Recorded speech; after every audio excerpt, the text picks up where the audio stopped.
સમાચાર વડોદરાથી પ્રાપ્ત થઈ રહ્યા છે। વડોદરામાં નવું સિમ કાર્ડ હવે જો લેવું હશે તો રજીસ્ટ્રેશન ફરજિયાત કરવામાં આવ્યું છે। નવા મોબાઈલ કે સિમ કાર્ડ વેચનાર માટે રજીસ્ટર ફરજિયાત કરવામાં આવ્યું છે। વડોદરા જિલ્લા કલેક્ટરે મોબાઈલ સ્ટોર માટે આ જાહેરનામું બહાર પાડ્યું। નવા મોબાઈલ કે સિમ વેચનારે રજીસ્ટર મેન્ટેન કરવું પડશે।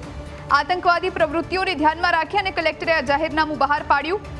પોલીસ મોબાઈલની દુકાનોમાં આકસ્મિક ચેકિંગ કરશે। રજીસ્ટર મેન્ટેન નહીં હોય તો કાયદેસરની કાર્યવાહી કરવામાં આવશે। તો નવા મોબાઈલ કે સિમ કાર્ડ વેચનાર માટે આ જાહેરનામું બહાર પડાયું છે। રજીસ્ટર હવે ફરજિયાત રહેશે, મેન્ટેન કરવું પડશે। નવા મોબાઈલ કે સિમ કાર્ડ વેચનારે રજીસ્ટર મેન્ટેન કરવાનું રહેશે। આતંકવાદી પ્રવૃત્તિઓને ધ્યાનમાં રાખી અને આ જાહેરનામું બહાર પડાયું છે। અચાનક જ પોલીસ મોબાઈલની દુકાનમાં પ્રવેશ કરી શકે છે અને આકસ્મિક ચેકિંગ હાથ ધરવામાં આવી શકે છે। અને જો રજીસ્ટર મેન્ટેન નહીં કરેલું હોય દુકાનદારે તો તેને લઈને પણ કડકમાં કડક કાર્યવાહી કરવામાં આવી શકે છે।